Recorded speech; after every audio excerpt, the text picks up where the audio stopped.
isso aí ainda estamos testando, né? É por isso que não está nas redes sociais, né? Não está nas redes sociais. Não, coloquei não. Então, deixa eu...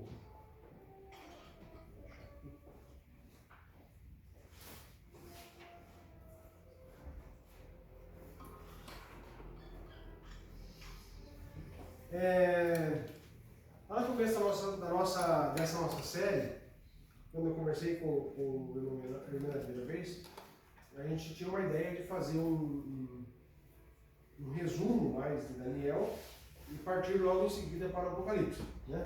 Por isso nós conversamos. Até a associação mandou para a gente esse manual de Daniel, que é o que vocês têm, a revista, né? Que é a mesma que o Tempo distribuiu também, quando fizeram essa temporada de Daniel com eles, e mandou pra gente um Apocalipse que está por aí, né? Tá por aí no Apocalipse. Acabou que eu fui alongando os temas de Daniel aqui, e Daniel é assim, ele é um livro que ele vai abrindo o horizonte pra gente. Eu acho que ele faz isso mais do que o Apocalipse, ele abre os horizontes e a gente começa a vislumbrar como que Deus preparou a história, assim, que o Apocalipse parece que está nos dando. É claro que a gente enxerga bem pontualmente as profecias acontecendo, mas ele é mais marcado, assim, né? E o Daniel ele é mais amplo, ele vai abrindo de uma forma muito mais abrangente. Eu li um capítulo de Atos das Nações, é um capítulo que agora eu tenho que acostumar com o nome novo, né? O Libertador, né? O capítulo A Plenitude dos Tempos. Eu não sei se esse nome continua o mesmo na versão nova, né? A Plenitude dos Tempos. E a irmã White fala que na plenitude dos tempos, quando Jesus estava para nascer, Deus preparou homens lá no Oriente que compreenderiam o livro de Daniel. Ela justamente fala que Daniel tinha as profecias que fizeram aqueles homens lá, que a Bíblia chama de magos, né? Os popularmente conhecidos como reis magos, não eram reis nem magos, né?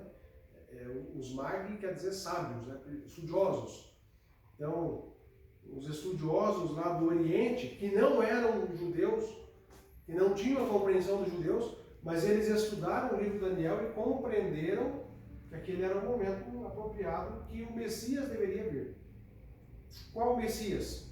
Nem eles sabiam direito. Você acha que eles acreditavam no Messias que os judeus esperavam? Eles não eram judeus.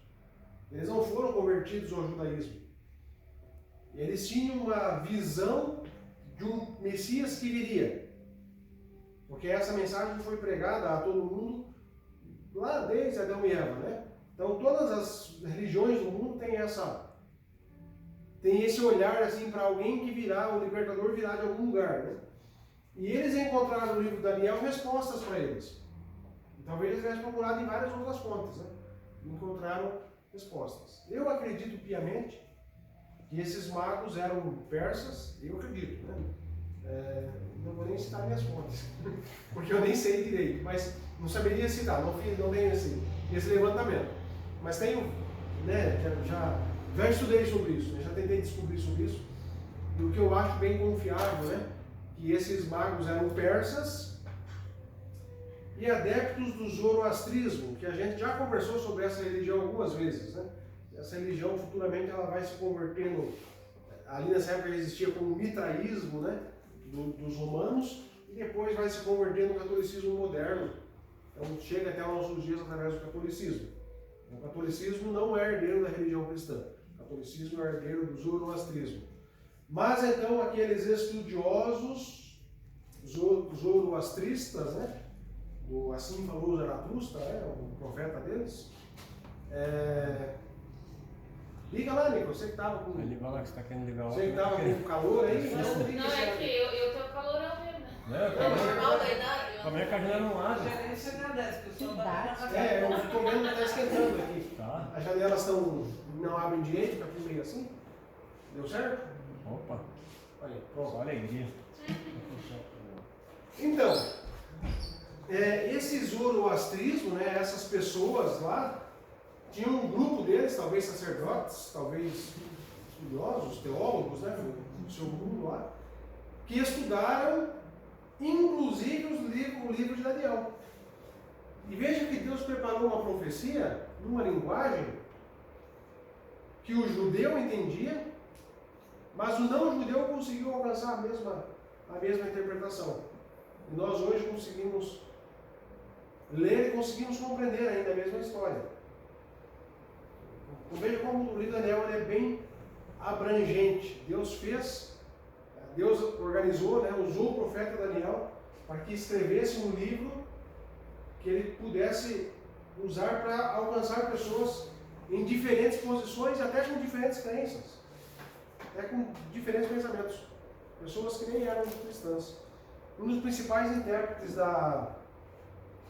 dessa linha histórico, da interpretação histórica das profecias, que eu já citei algumas vezes ele aqui, é o senhor Isaac Newton. Um grande matemático, físico, né? Vocês estudaram, todo mundo estudou ele na escola lá, como o cara que criou a lei, que descobriu, que estudou a lei da gravidade, né? E daí, alguns, se tivesse como evitar que o Isaac Newton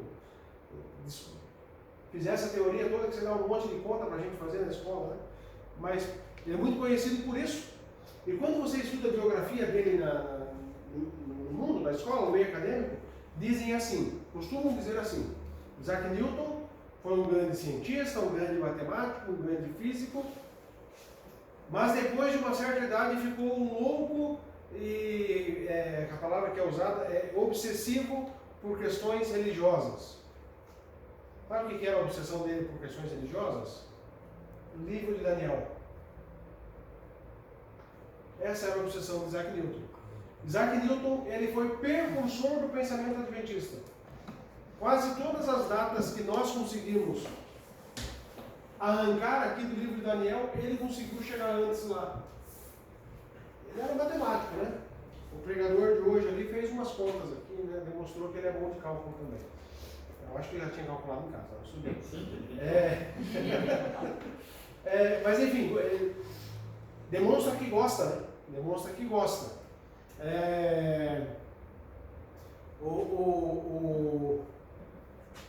O Isaac Newton fez todos esses cálculos e ele chegou muito próximo das datas que depois a gente acabou confirmando.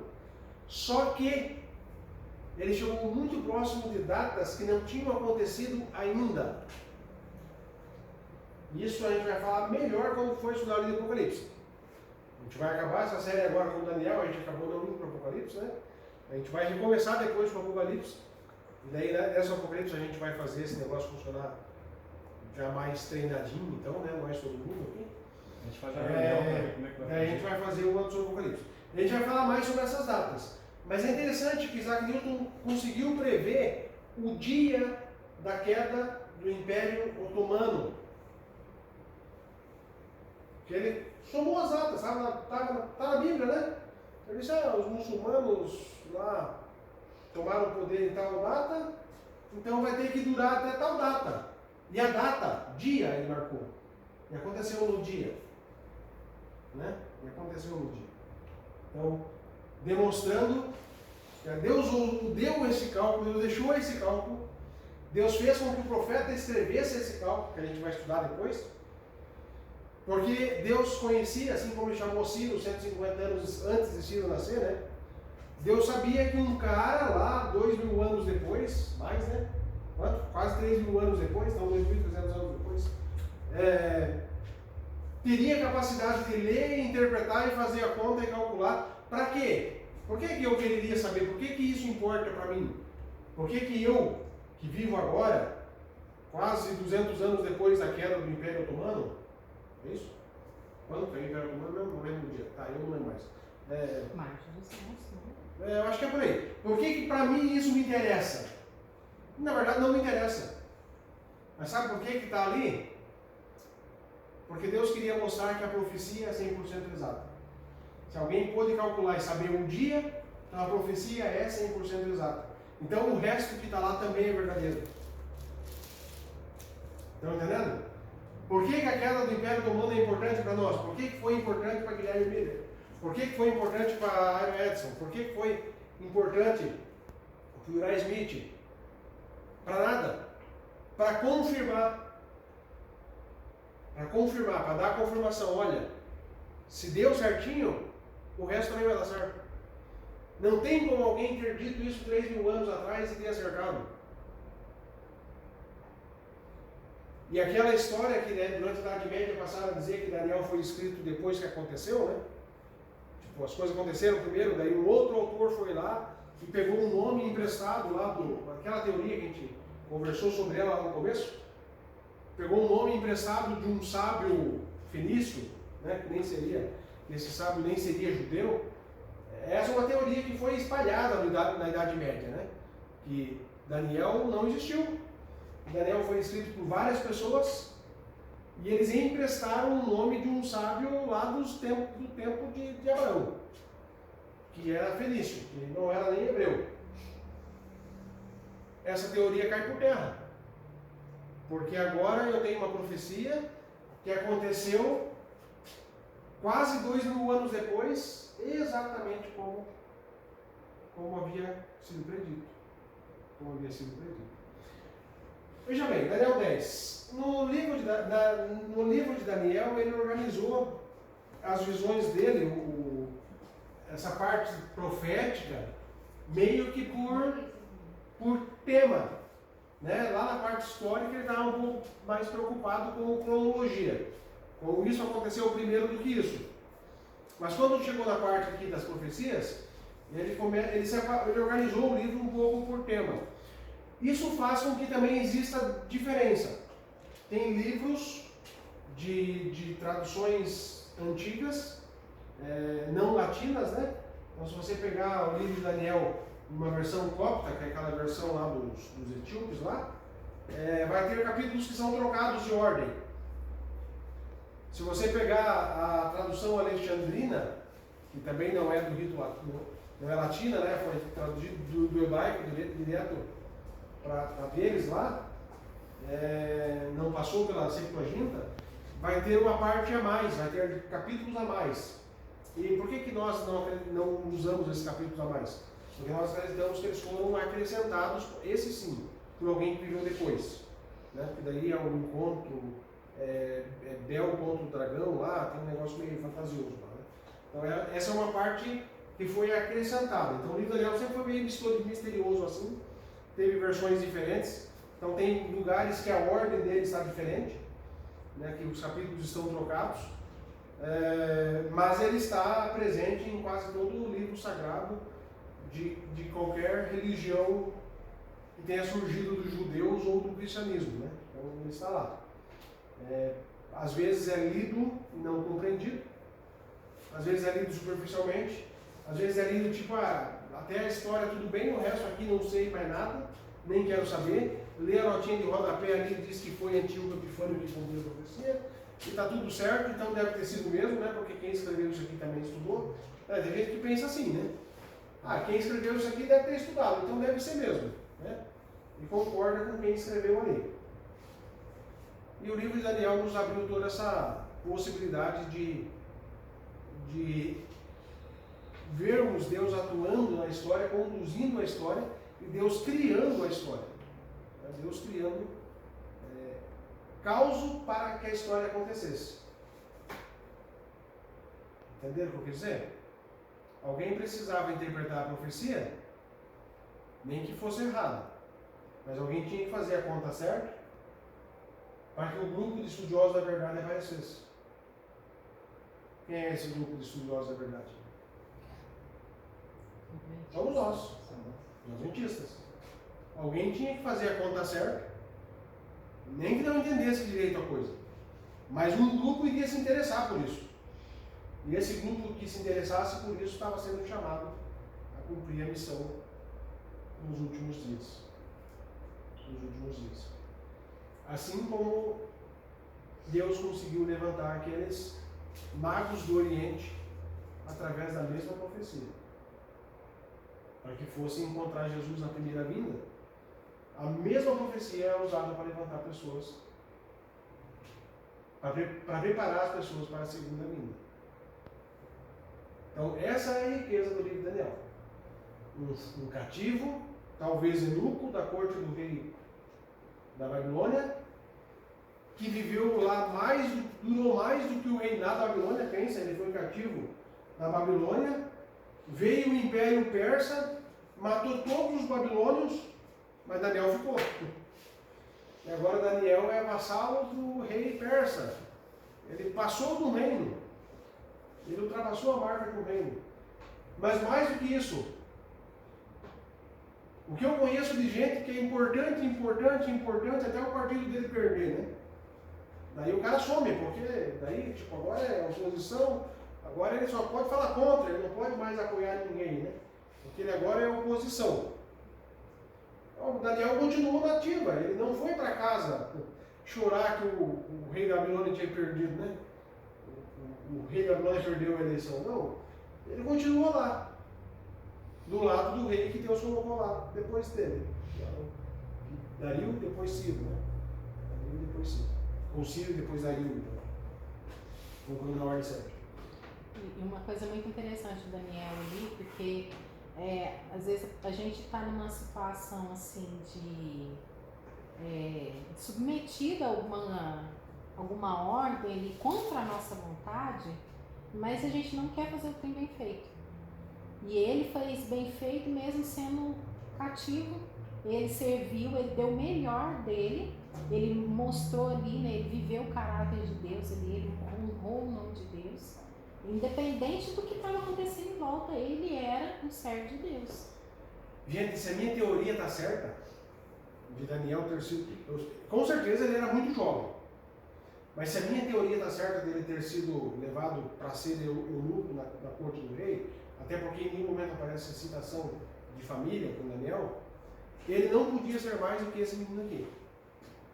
Porque eles faziam isso com meninos que não tinham barba. Eu tenho barba. Então é antes daí. Então não podia ser mais do que isso aqui. É por aí. Tá bom, tá barba bom. que você tem, cadê a lupa? Então, De que eu fiz a barba, né? Eu tenho. Ele vive fazendo. Mãe, encosta aqui, ó. Cadê? Então, veja bem. Entenderam? Se a minha teoria está certa, era isso. E esse era o costume, tá? Então, assim, existe uma chance disso não ser assim? Existe. É só uma teoria, é só uma hipótese no caso, né? Mas é uma hipótese bem plausível, é bem possível que seja isso. Mas mesmo que não seja, ele era muito novinho. Ele teria que ter, né?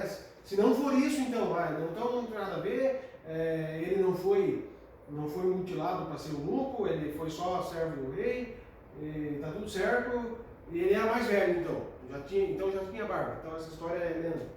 Ainda assim não pode ser muita coisa, porque não seria, não teria como, tá? Isso Eu não seria escutei possível. um sermão que eles falaram que esse Daniel e os jovens amigos dele tinham entre 13 e 14. Entre 13, é por aí, é no máximo isso, tá? É no máximo isso. É mesmo porque para os judeus ali, a maioridade dos homens era com 12 anos. É a hora que Eles já estudavam, né? Eles já ali, por isso que tem aquele marco de Jesus no templo, com 12 anos, porque se ele tivesse menos, ele não poderia estar lá com eles. Uhum. Né? E aí ali dá mais ou menos essa idade ali, que é onde que eles já tinham um certo conhecimento ali, e ele poderia ser colocado junto deles ali no palácio, no caso. Exatamente. Então, para ele ser levado para ser essa função, porque daí os outros eram levados, outros também sim, eram levados, mas eram escravos.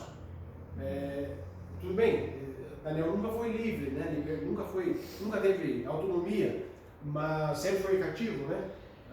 Mas ele não foi como os outros escravos lá de Ezequiel, que tinham que trabalhar forçadamente e tal. Então, se ele fosse mais velho, ele estaria nessa categoria de pessoas que foram levadas, né? Para serem escravizados, para trabalho pesado. Para ser escravizado, trabalho pesado também não quer dizer que essa pessoa possa não ter se dado bem lá depois, né? Temos o exemplo de Mardoqueu e outros que viveram ali, que acabaram fazendo a vida lá depois, né? Mas o fato dele ter ido para a corte e ter sido colocado sob a responsabilidade lá de alguém cuidando dele, dos amigos, mostra que eles eram bem novinhos mesmo. E ele poderia passar a vida lamentando a vida que ele não teve. Ele poderia ter vivido uma vida amarga, poderia ter abandonado qualquer crença que ele tinha, mas não, ele se permitiu ser usado por Deus aonde ele fosse. Ele testemunhou desde o primeiro momento lá, ele e seus colegas, né? Testemunhando para o chefe dos eunucos, né? o responsável por eles, testemunhando para o rei, testemunhando para a mãe do futuro rei, então, no caso a rainha mãe ali, a ponto dela dizer, olha, vai lá e fala com Daniel, porque ele vai saber te dar a resposta certa, né? Então, em vários momentos a gente tem assim, momentos decisivos da vida pessoal do rei, Daniel interferindo. Né? Isso é uma marca muito forte para alguém que saiu de um lugar que praticamente foi destruído quando ele saiu de lá. Ele não tinha mais referência. Ele não tinha mais, como eu vou perguntar para o meu sacerdote. Sabe quando todo mundo começa a dizer que não, tá tudo certo, você é adventista e tinha essa crença, mas já não é mais assim. Já não é mais assim, tá tudo certo. Aí você dá aquela maquinada na cabeça assim, deixa eu chamar o pastor para conversar sobre isso, né? O pastor disse. O Daniel não tinha mais nada disso, né? Não tinha mais nada disso. Tudo que ele tinha era o que ele tinha na cabeça dele. O que ele aprendeu até a idade que ele saiu de casa. Isso foi suficiente para ele fazer o trabalho dele bem feito durante todo o reinado de Nabucodonosor, do filho de Nabucodonosor, do neto de Nabucodonosor, de Ciro e de Dario. Quantos reis passaram por lá e ele ficou lá? E ele só foi subindo em posição. Vinha o rei opositor, né? Uma vez saiu ali, a saída de Dario para Ciro não foi paz e amor, né? O pessoal também queria se matar lá. Né? Eles não eram amigáveis. Né? A gente pensa assim, eles eram parentes, eram amigos. Não, os parentes matavam mesmo. E sai um que tinha libertado Daniel da cova dos leões, e vem um outro e vem perguntar, Daniel, o que você quer que eu faça com o teu povo? Né? Ciro faz isso, né? O que você quer que eu faça com o teu povo? Podia ter atacado os Daniel e os colegas justamente por ser amigo de Dario, né? Justamente por isso. E ele conseguiu mostrar, ser fiel a Deus e mostrar e testemunhar dessa forma. Então, na semana passada a gente viu a oração que ele fez, como ele se incluiu, ele fez aquela oração pastoral dele, né? Como ele se incluiu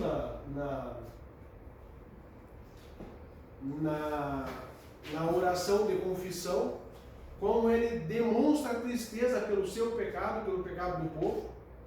E nós vimos logo em seguida o anjo vindo até ele e falando a interpretação da profecia. E é essa profecia que nos atingiu, né? Que é essa profecia, essa explicação do anjo, como a gente viu, deu o início da contagem dos dois períodos proféticos, 490 dias, 400, ou 70 semanas, né? 70 semanas de anos e os 2.300 tardes e manhãs. Então, o anjo veio e diz, olha, essa profecia se refere a tempos futuros, 70 semanas estão cortadas sobre o teu povo, daí você vai reconstruir o templo nesse período, depois vai passar tanto período, que a Bíblia, a gente chama isso, historicamente, de silêncio profético, né? Que não há profeta nesse período. Um período longo, de 402 anos, onde não há profecia, né? Depois de Neemias ali silencia, né? Esdras, Neemias, aí silencia as profecias. Depois desse período virá o ungido, e o ungido, né, fará o seu ministério em uma semana, e na metade da semana fará cessar o sacrifício. Então tudo isso aí está se referindo a quem? Com essa parte da profecia? A Cristo. É essa profecia que os reis magos, os Magi, né, vão estudar lá na Pérsia depois, e vão saber que estão no período do ungido.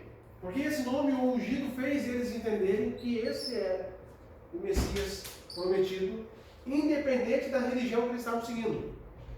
E eu não conheço, eu gostaria de estudar, talvez no futuro eu estude as crenças fundamentais dos zoroastristas, mas eu sei que eles tinham essa crença do messianismo também, né? Essa crença é muito comum, tem várias religiões do passado tem, né? Em certas orientais, aqueles orientais que ficam durando árvore, aí outra conversa. Mas eles tinham essa crença de que Jesus, de que haveria um momento um Cristo, né? A palavra Cristo significa ungido. Haveria um Cristo. E como Daniel escreveu isso ali, né? Chamou a atenção deles e por isso eles foram até Belém.